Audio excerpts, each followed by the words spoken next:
안녕하세요. 오늘은 7월 17일 목요일입니다. 네, 오늘도 간단하게 미국 증시를 함께 살펴보도록 하겠습니다. 네, 요즘에 S&P 500뿐만 아니라 미국 증시가 굉장히 좋은 상태로 보이는데요. 이제 기업 분석을 하시는 것뿐만 아니라 투자를 하시는 분들도 요즘 어떻게 보면 미국 증시 보시면서 되게 좋다라고 생각할 거예요. 특히나 엔비디아나 뭐 팔란티어 같은 기업들을 투자하시는 분들은 지금 연일 신고가를 갱신을 하고 있죠. 그러다 보니까 저도 그 부분을 보면서 되게 약간 좋으면서도 너무 주가가 많이 막 뛰다 보니까 이거 좀 과열된 상태인가? 약간 그런 생각도 드는데, 지금 미국 증시 상태가 그리드 상태라고 해요. 그러니까 지금 초과열 상태로 들어오기 딱 전 단계라고 하는데, 그러다 보니까 좀 더 조심해야 되지 않을까? 그런 생각도 함께 하고 있습니다.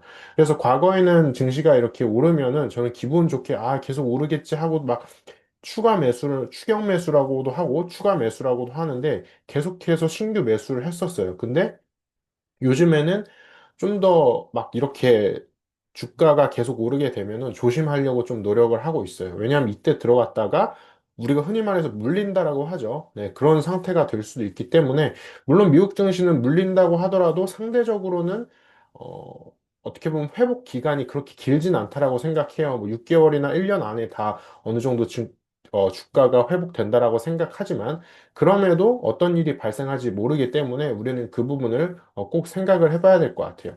그래서 오늘의 증시도 간단하게 살펴보면은 S&P 500은 6,263포인트네요. 그래서 이 정도로 어떻게 보면 최고가로 다시 향해 가고 있고요. 주요 뉴스들도 함께 이렇게 살펴보면은, 지금 뭐 관세 이슈나 뭐 그런 얘기가 조금 사그라들고 있죠. 한번 더보기를 클릭을 해보면, 뭐 그러고 있고요. 그 다음에 뭐 샤오미 전기차가 학자 전환을 정조준하고 있다. 테슬라와 함께.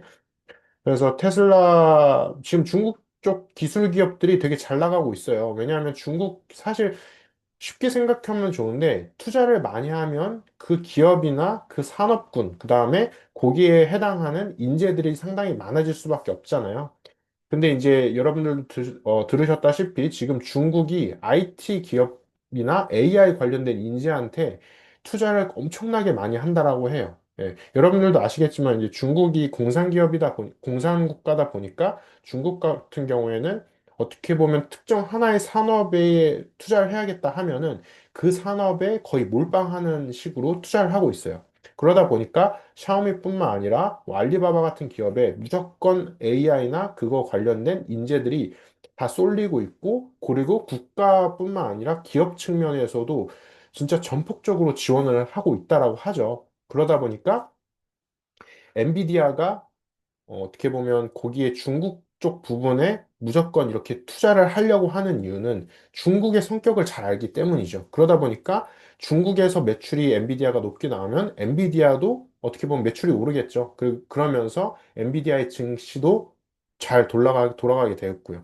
그러다 보니까 지금 최근에 또 엔비디아가 중국 쪽을 다시 잘 뚫었다라고 하죠. 그러다 보니까 엔비디아도 거기에 탄력을 받아서 어떻게 보면 이제 관세나 그런 부분에 영향을 덜 받을 수 있기 때문에 엔비디아의 주가가 계속 오르는 것을 우리는 살펴볼 수 있을 것 같아요.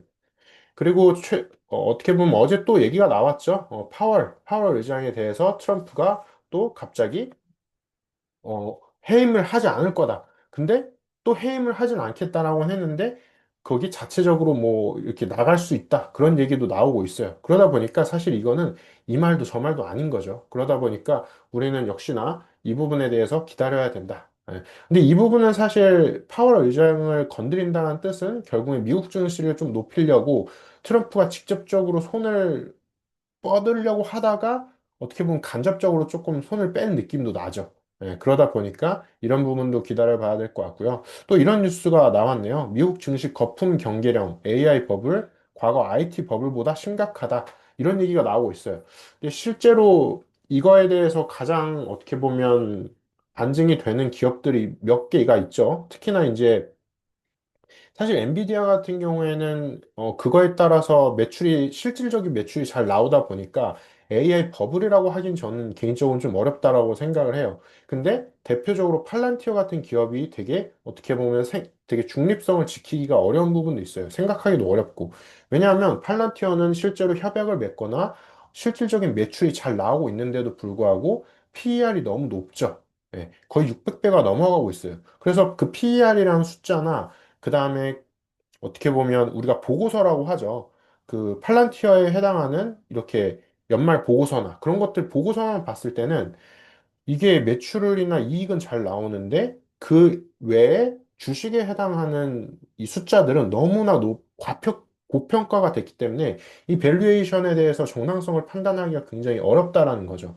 그러다 보니까 실제로 팔란티어의 알렉스 카프 CEO도 뭐 월가의 그 애널리스트들, 분석가들을 믿지 말고 어떻게 보면 실질적으로 우리가 발생시키는 가치나 매출을 좀 더 확인해라. 직접 확인해라. 우리의 거기에 따라서 우리의 어떻게 보면 그 주식이라고 하죠. 주식이 제대로 오르는 것을 확인해라. 애널리스트들의 말을 실질적으로 믿지 마라. 뭐 이런 얘기도 같이 했죠.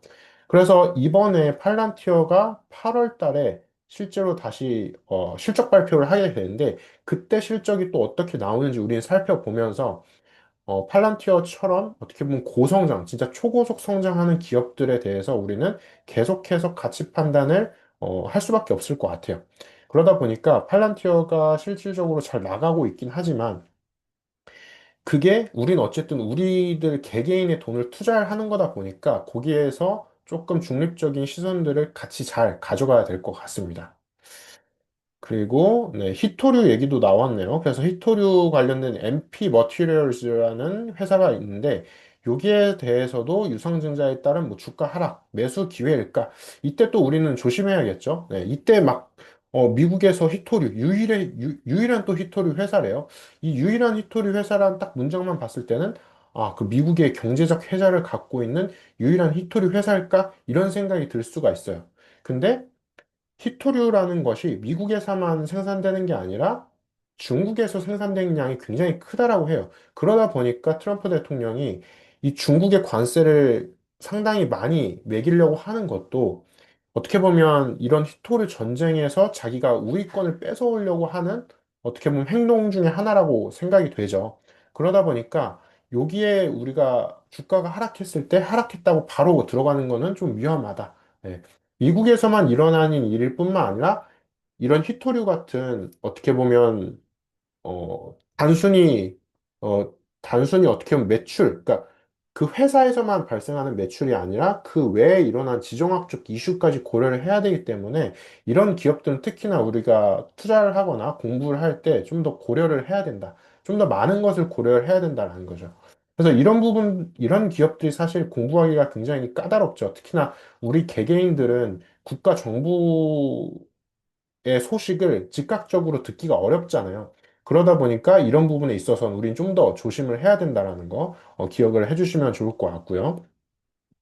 자, AI 버블 관련된 얘기가 또 나왔네요. 그 다음에 머스크의 AI 야심작 그록이 테슬라에 탑재됐다라고 합니다. 네, 이렇게 얘기가 나오네요.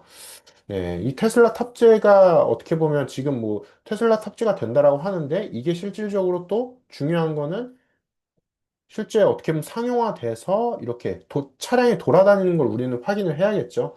그리고 그게 정상적으로 사고율이 적게, 그 부분을 생각을 해야 될 것 같아요. 그리고 그lok의 특성상, 그lok이 챗봇의 형식을 띠고 있잖아요. 그러다 보니까 우리가 말로 이렇게 전달했을 때 이 테슬라 자동차가 정상적으로 잘 작동을 하는지, 그 부분을 우리는 미국에서 어떻게 작동하는지 좀 지켜봐야 될 것 같습니다.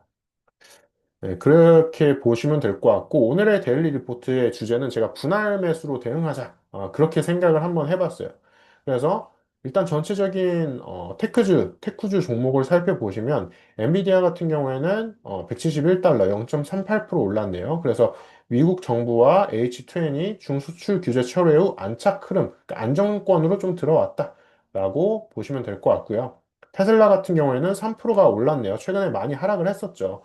그리고 그록 AI 통합 업데이트 및 차량 내 탑재 기대가 확대되고 있다. 역시나 이 부분에 대해서도 우리는 기대감만 갖고 있기 때문에 이 기대감만으로 투자하기에는 좀 어렵다. 그러다 보니까 우린 실질적인 상황들을 지켜봐야 된다. 그리고 팔란티어도 뭐 비슷한 상황이고요. 아이온큐도 뭐 크게 아직은 다른 소식은 없습니다. 네, 구글, 아마존, 애플, 브로드컴 마찬가지입니다. 근데 애플 같은 경우에 이제 신제품에 대한 소식이 조금씩 흘러나오고 있어요. 그래서 2025년 9월 달쯤에 한국에 아이폰 17이 어떻게 보면 새로 도입된다라고 새롭게 출시된다라고 하는데요. 그때 2025년 9월, 이번 연도 9월이죠. 그때 과연 아이폰 17이 얼마나 잘 나올지, 그거 부분에 대해서도 우리가 하드웨어 부분에서도 살펴봐야 될 것 같고, 그리고 아이폰 17의 소프트웨어가 어떻게 탑재될지, 그 부분에 대해서도 우리가 같이 그때 지켜보면서 애플의 매출이 어떻게 올라갈지를 좀 기대해 봐야 될 것 같습니다. 자, 일단은 그렇고요. 자. 일단은 그래서 뭐 큰 이슈는 아직은 변한 건 없고요. 그래서 전략적으로 생각을 해봤을 때 AI 인프라 중심 성장 동력이 아직도 유지되고 있고 규제하고 밸류에이션 이 부담감을 우리는 조정이 조금씩 들어왔을 때 분할 매수로 좀 대응해야 되는 부분이 필요합니다. 네. 그래서 우리가 역시나 현금 보유량이 굉장히 중요해요. 그래서 저 같은 경우도 분할 매도를 하면서 현금 보유량을 좀 계속해서 늘려가려고 하고 있어요. 뭐 그런 얘기들이 굉장히 많잖아요. 현금을 그냥 보유만 하고 있는 것은 좀 멍청하다. 이런 얘기들을 하는데, 실질적으로 어떻게 보면 우리들을 지켜주는 것은 현금이라고 저는 생각을 해요. 그러다 보니까 자신이 갖고 있는 현금 보유량을 정확하게 판단을 하면서 너무 무리하게 지금 시장 상황이 이렇게 좋을 때는 너무 무리하게 투자를 하지 않는 것도 좀 공부하는 기간을 길게 가져가는 것도 저는 좋은 방법이라고 생각을 해요. 그래서 저 같은 경우에도 블로그에다가 제가 평소에 관심 갖고 있었던 두 개의 기업들에 대해서 조사를 했는데요. 첫 번째는 빅베어 AI와 두 번째는 이 C3 AI에 대해서 조사를 했습니다. 그래서 이거에 대해서 공부를 해가고 있는데, 왜냐하면 제가 좀 그런 생각이 드는 거예요. 빅베어 AI하고 C3 AI가 지금 AI 기업으로서 잘 나간다는 얘기가 흘러나오고 있는데, 진짜 잘 나가고 있을까? 그리고 매출이 실질적으로 잘 찍히고 있을까? 그다음 신규 계약 소식이 들려왔다라고 하는데 그 계약 소식이 어느 정도 오랫동안 지속될 것인가를 우리는 살펴봐야 합니다. 그래서 저 같은 경우에도 바로 투자하기 전에 공부를 먼저 좀 하면서 투자를 진행하려고 하고 있습니다. 이 빅베어 AI하고 C3 AI는 실질적으로 팔란티어의 경쟁자라는 얘기도 좀 나왔었어요. 근데 지금 주가의 흐름만 봐도 우린 알 수가 있죠. 팔란티어의 진정한 경쟁자는 되기가 좀 어려울 것 같아요. 그러다 보니까 그거에 대해서 제가 공부해서 정리한 내용도 차후에 공유 드리도록 하겠습니다. 네, 그렇고요. 그래서 오늘은 데일리 리포트 이렇게 간단하게 맞춰 보도록 하겠습니다. 네, 감사합니다.